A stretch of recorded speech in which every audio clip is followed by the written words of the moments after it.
जय श्री राम मित्रों, मैं आकाश जायसवाल। आज मैं भिवानी जिला हरियाणा के नंदगांव में हूँ और ये मंदिर जो आप देख रहे हैं नरिंजिनी अखाड़ा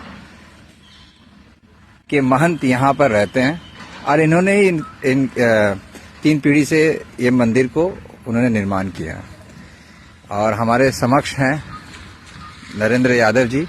इसी साइकिल से उन्होंने भारत भ्रमण किया पूर्ण संपूर्ण 2 देशों गया था और नेपाल भी किया और उनसे मैं इसके विषय में कुछ प्रश्न करूंगा कि ये चेतना कब जागा कि आपको भारत भ्रमण करना है।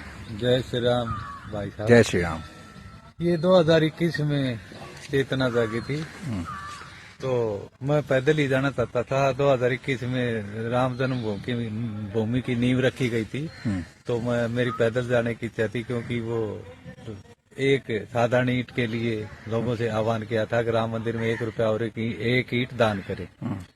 तो मैंने सोचा कि मैं पैदल ही जाऊं मेरे गांव नंदगांव भिवानी हरियाणा से, लेकिन हमारे गांव के कुछ लोगों ने कहा पैदल जाने में बहुत टाइम लग जाएगा, इसलिए आप साइकिल से जाओ, उसमें आप ठीक रहेगा।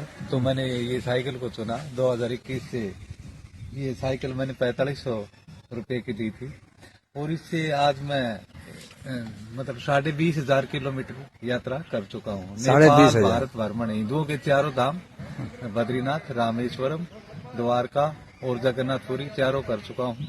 मैं अभी गंगा सागर भी जा चुका हूँ और 2 बार अमरनाथ इसी साइकिल से जा चुका हूँ और अभी महाकुंभ से मैं कावड़ भी लेकर आया था। 2 बार अयोध्या कर चुका हूँ इस साइकिल से। वाह वाह, बहुत अच्छी बात। इस यात्रा के मध्य में कितने लोगों से मैंने जो भेंट हुआ जो आपको जीवन में बहुत प्रभाव डाला और प्रभावित हुए आप उनसे?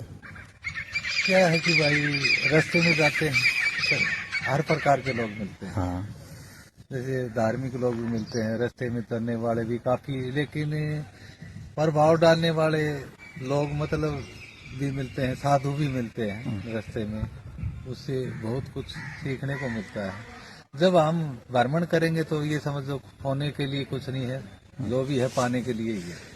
अच्छा, हम आपके इस गांव में आए तो देखा कि बहुत सारे प्रतिमा लगी हुई थी सैनिकों की। इस गांव के सैनिकों से का कोई इतिहास है बहुत लगता है।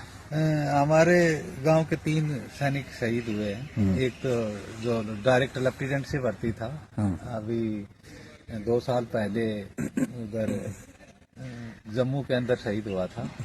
एक 1965 में शहीद हुआ था। एक दत्तेवाड़ा के अंदर शहीद हुआ था। अच्छा, छत्तीसगढ़ में। हाँ, तो हमारे गांव के 80% लोग आर्मी में ही है। 80% लोग गांव में आर्मी से है। ये तो अद्भुत चीज है। परिवार, मेरे फादर भी आर्मी, मेरे भाई भी, मेरे 2 भतीजे भी आर्मी में। मैं ये खाली मैंने कोई भी घर खटखटाओ तो उसमें से आर्मी मैन ही नहीं। हाँ, आर्मी में हर घर में मिलेगा। जिसके जैसे 5 भाई है तो 4 आर्मी में मिलेंगे नंदगांव के। हाँ, ये आप अद्भुत चीज सुन रहे हैं। डायरेक्ट लेफ्टिनेंट से भर्ती है हमारे गांव में सेना में। एक आईएएस अफसर है, एक उत्तरी पूर्वी का बड़ा अफसर है और बाकी तो ये आप इतिहास सुन रहे हैं। इस गांव में 80% आबादी यहाँ के पुरुष में वो सब मैंने अगली केवल ये नहीं है कि 30 वर्ष पहले 80% थे, वो निरंतर चल रहा है। अगला पीढ़ी भी जा रहा है। अगला पीढ़ी क्या है कि अब कोटा हो गया है। जैसे यादव का कोटा था, जैसे यूपी, बिहार, वो जनसंख्या के आधार पे कोटा हो गया। पहले क्या था, जितनी भी सीटें होती थी कि यूपी का अलग होती, हरियाणा के अलग होती, कहीं के भी अलग हो, लेकिन अब कोटा आरक्षित कर दिया। मुलायम सिंह सरकार, जब मुलायम सिंह रक्षा मंत्री थे तब अब क्या है कि हरियाणा के कम ही लोग लग पाते, क्योंकि वो सीटें आरक्षित हो गई। नहीं तो पहले ज्यादातर राजस्थान और हरियाणा के ही आर्मी में ज्यादा यादव जाते थे, जो हमारी कास्ट की जो होती थी भर्ती उसमें। तो आपको कभी समस्या नहीं हुआ? आप साइकिल से जाते थे कि भाभी जी बोलती साइकिल से क्यों जाओ? नहीं, कोई समस्या नहीं होती। बस ये सब ऊपर वाले की मर्जी से हो रहा है, हम करने वाले कुछ नहीं। इतना क्रांतिकारी काम करने के पीछे क्रांतिकारी महिला का होना बहुत आवश्यकता होता है जीवन में। कि हर इंसान का एक महिला अर्धांगिनी होती है, उसकी सपोर्ट के बगैर आप एक कदम भी नहीं रख सकते।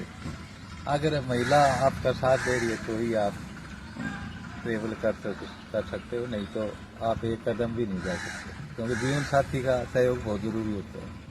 धन्यवाद आपसे बात करके।